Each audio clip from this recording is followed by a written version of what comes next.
आप सभी को नव वर्ष की ढेरों शुभकामनाएं। वीडियो शुरू करने के पहले मैं एक बात बोलना चाहता हूं।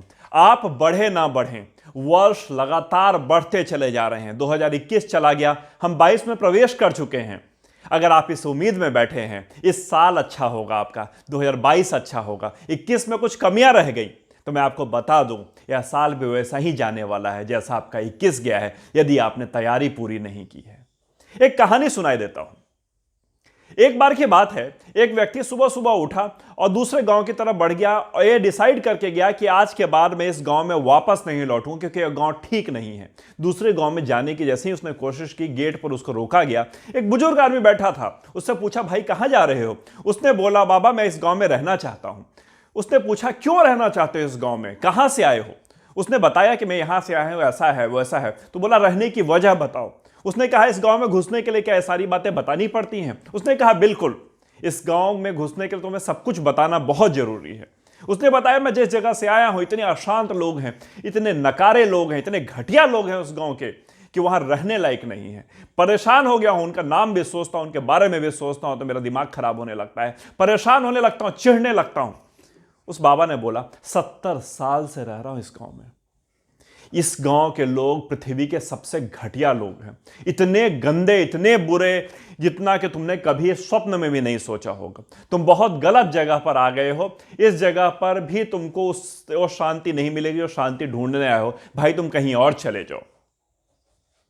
फिर क्या था, वो आगे चला गया। कुछ दिनों के बाद एक व्यक्ति और उस गांव के सामने से गुजरा। वो व्यक्ति ने भी इसी तरह से अंदर जाने की कोशिश की। फिर से वही बुजुर्ग आदमी उसको मिले। फिर उसने पूछा उस आदमी से, भाई क्यों जाना चाहते हो अंदर, क्या वजह है अंदर जाने की, क्यों रहना चाहते हो इस गांव में? उसने कहा, बड़ी मजबूरी में यहां आया हूं, मैं अपने गांव को कभी नहीं छोड़ना चाहता था। बहुत अच्छा गांव था मेरा, बड़े अच्छे लोग थे, वैसे लोग मुझे पता है पृथ्वी में कहीं नहीं होंगे, मगर कुछ मजबूरियां हैं कि मुझे यहां रहना पड़ेगा। मैं कुछ पल के लिए, कुछ महीनों, कुछ वर्षों के लिए रहूंगा, फिर अपने गांव में वापस चला जाऊंगा, क्योंकि मुझे पता है वैसे लोग, उतने अच्छे लोग ना तो कभी हुए हैं ना होंगे। बड़ी शांति मिलती है उनके बारे में सोच के मुझे। वो बुजुर्ग कहता है, स्वागत है भाई तुम्हारा इस गांव में, 70 साल का मेरा अनुभव है। इससे अच्छा गांव, इससे बेहतर गांव, इससे ज्यादा शांत गांव पृथ्वी पे कहीं नहीं है। तुम एक बार यहां रहोगे, तुम इस गांव के होके रह जाओगे, तुम्हें लगेगा उस गांव से ज्यादा बेहतर थे लोग यहां पे। गांव सेम था, वो बुजुर्ग सेम था, उसका अनुभव सेम था, मगर दो अलग अलग लोगों के लिए उसने अलग अलग तरह की बात की। और एक को बोला कि गांव तुम्हारे लिए ठीक नहीं, एक को बोला तुम्हें इससे अच्छा गांव मिलेगा नहीं, क्योंकि दोनों की परिस्थितियां अलग थीं। शांति और अशांति का अंतर था, दोनों को समझ थी, असमझ और असमझ का अंतर था। हम सभी इसलिए जीवित हैं क्योंकि हम मर नहीं सकते। बहुत सारे लोग रोज सुबह इसलिए उठ जाते हैं, इसलिए आगे बढ़ते हैं क्योंकि वो मर नहीं सकते। क्या यही एक समाधान है? क्योंकि हम बिना किसी लक्ष्य के, बिना किसी वजह के, बिना किसी उम्मीद के आगे बढ़ते चले जाएं और कहीं पहुंचे ना पहुंचे, क्या फर्क पड़ता है? किसको जवाब देना है? नया वर्ष आया है, नया रेजोल्यूशन बनाएंगे, नई बातें सोचेंगे। इस साल पूरा नहीं हो, अगले साल हो जाएगा। जिस व्यक्ति का और जिस किसी का भी पिछले कुछ वर्ष 2021 हो या 2020 किसी वजह से वो कंप्लेन कर रहे हो कि मुझे में वो प्रॉब्लम हुई, उसमें ये प्रॉब्लम हुई, ये दिक्कतें आई, ये समस्याएं आई, मगर 2022 बहुत अच्छा जाने वाला है, मैं आपको बताऊं, बड़े दुख के साथ बताना पड़ रहा है, 2022 आपके लिए फिर वैसा ही जाने वाला है। 22 क्या, 23, 24, 25 जितने भी और साल आने वाले हैं, सब वैसा ही जाएगा।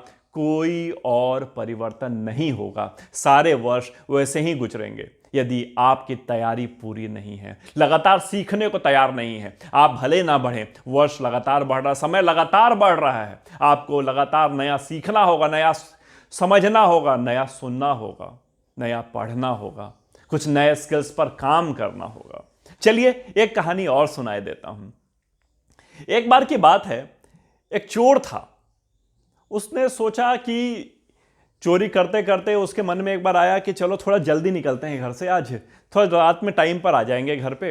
एक सन्यासी का घर चुनता है। उसके मन में आया कि सन्यासी जो होते हैं थोड़ा जल्दी सो जाते हैं, सुबह जल्दी उठते हैं। जैसे ही उसने सन्यासी के घर में घुसा, उसने पाया कि सन्यासी तो जगा हुआ है इतनी रात में भी और दिए से कुछ पढ़ने की कोशिश कर रहा है। उसको देख के वो घबरा गया और उसने चाकू निकाल लिया। सन्यासी ने कहा, अरे क्या करते हो, चाकू क्यों निकालते हो, यहां कोई बुरा आदमी रहता है, चाकू को चुपचाप अंदर रखो, बैठो। तुम कौन हो? उसने कहा मैं चोर हूं। उसने कहा चोर हो तो इसमें इतना सम्मान की क्या बात है? मैं समझ सकता हूं तुम कितने दर्द से हो, कितना दर्द है तुम्हारे अंदर, कितने परेशान हो तुम। चोर होना कोई मामूली बात है? कोई व्यक्ति क्या स्वेच्छा से चोर होता है? कौन चाहेगा चोर बनना? भाई तुमने खाना खाया है? वो चोर कहता है नहीं बाबा, मैंने सब कुछ ठीक है, सब कुछ खा पी के आया हूं, मैं तो आपके यहाँ चोरी करने आया हूं। बोला इस सन्यासी के यहाँ तुम्हें क्या मिलेगा? जो है तुम बैठो आराम से, मैं तुम्हारे सामने ला के रख देता हूं, जो मन करेगा ले जाना, जो छोड़ना होगा छोड़ देना। कुछ किताबें, कुछ कपड़े और थोड़े से पैसे लाके और उसके सामने रख दिए। उसने पैसे उठाए और भागना चाहा। सन्यासी ने कहा नहीं रुको, इसमें से कुछ छोड़ कर जाओ, कल सुबह पता नहीं मुझे किस तरह की जरूरत पड़े। उसने उसमें से 1 रुपया वहां रख दिया और जाने लगा। सन्यासी ने फिर रोका। उसने बोला अब धन्यवाद तो कर दो, मैंने तुमको पैसे दिए। वो कांपता हुआ, डरता हुआ, उसको लगा कैसा आदमी है, जो पैसा था दे दिया, ऊपर कह रहा धन्यवाद करो। उसने धन्यवाद किया और भागा वहां से।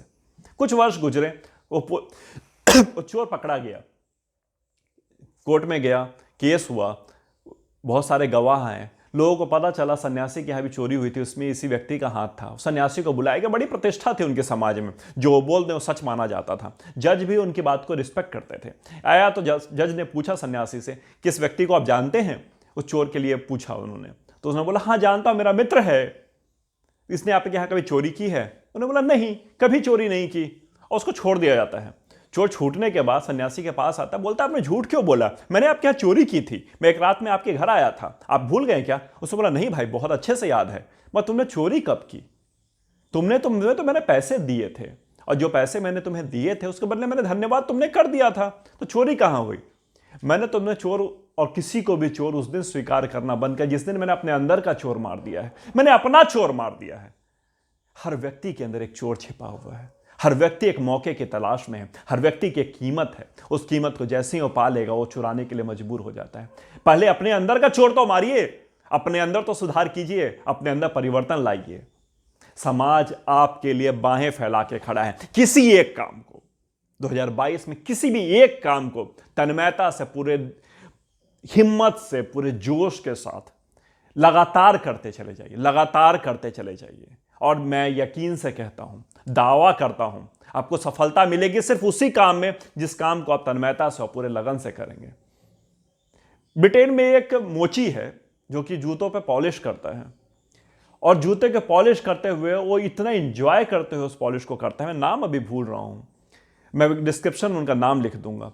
एक जूते पॉलिश करने को $18 चार्ज करता है, $18। और जनरल जो पॉलिश करने वाले हैं कुछ सेंट्स चार्ज करते हैं। इतना बड़ा गैप है, मगर उसका लाइन लगी रहती है जूता पॉलिश करवाने के लिए। क्या है उसके जूते पॉलिश करने के तरीके में ऐसा खास, ऐसा अलग, ऐसा अंतर जो उसको दूसरों से अलग बना रहा है? लोग $18 दे करके उसके यहाँ जूता पॉलिश करने के लिए लाइन में खड़े रहते हैं, और वर्षों से वो यह काम कर रहा है और वर्षों तक वो करता रहेगा। उसको कोई पूछता है कि तुम जीवन में आगे क्या करोगे, कहता है कि मैं अपना ऐसा फॉर्म खोलूंगा जिसमें लाइन लगे और जूते पॉलिश किए जाए। बेस्ट जूते पॉलिश हमारे यहाँ होते हैं। सोचते हैं एक इतना छोटा सा काम हमें अगर सोच के लगे तो लगेगा जूता पॉलिश भी कोई सीखने की चीज है। मैं तो कहता हूं हर चीज को सीखने की जरूरत है, और हर चीज में यदि आप मास्टरी है आपके पास तो आप बेस्ट कर सकते हैं और इतना धन कमा सकते हैं कि जो आपकी समस्याएं हैं उसमें से 90% समस्याएं आप सिर्फ उस पैसे के बलबूते पे खत्म कर सकते हैं, और 10% समस्याएं तो अपने आप खत्म हो जाएंगी जब पैसा आ जाएगा, और 90% समस्याएं सिर्फ पैसे की वजह से आपके सामने खड़ी हैं। समस्याएं पैसों की वजह से हैं, पैसे कम हैं इसलिए समस्याएं हैं। आपके पास स्किल्स कम है इसलिए आपका पैसा कम है। आप एक स्किल की तरफ लगातार नहीं देख रहे, लगातार उसको ठीक करना, उसको सुधारने की कोशिश नहीं कर रहे, लगातार अपने फील्ड को आप चेंज करते रहते हैं, कभी कुछ कभी कुछ, कभी ऐसा कभी वैसा करने के प्रयास करते हैं।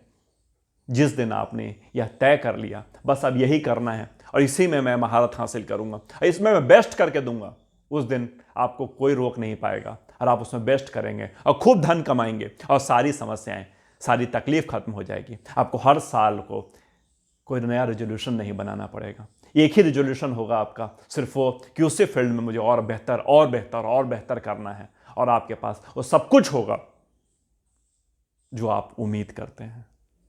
एक लाइन है किसी की, और ये बोल के वीडियो खत्म करता हूं, आप पैसे कमाने पर फोकस कीजिए, लोग संबंध खुद बना लेंगे। सिर्फ धन कमाते चले जाइए, संबंध बनाने वाले लाइन में खड़े हैं आपसे। ये मत चिंता कीजिए लोग क्या सोचेंगे, आप यह चिंता कीजिए कि पैसे कैसे बनेंगे। जिस दिन आपने पैसे बना लिए, संबंध बन जाएंगे, दोस्ती बन जाएंगी, खुशियां आ जाएंगी। माफ कीजिएगा, खुशियां भी पैसों के मोहताज हैं, और सब कुछ मिल जाएगा जो कुछ आपके ने सोचा है, और सारी समस्याएं खत्म हो जाएंगी यदि आप सुधर जाएंगे, आप कमाने लगेंगे, खूब कमाने लगेंगे। चलिए, मिलता हूं नए वीडियो में, फिर से आपका वर्ष शुभ हो। जय हिंद, जय भारत।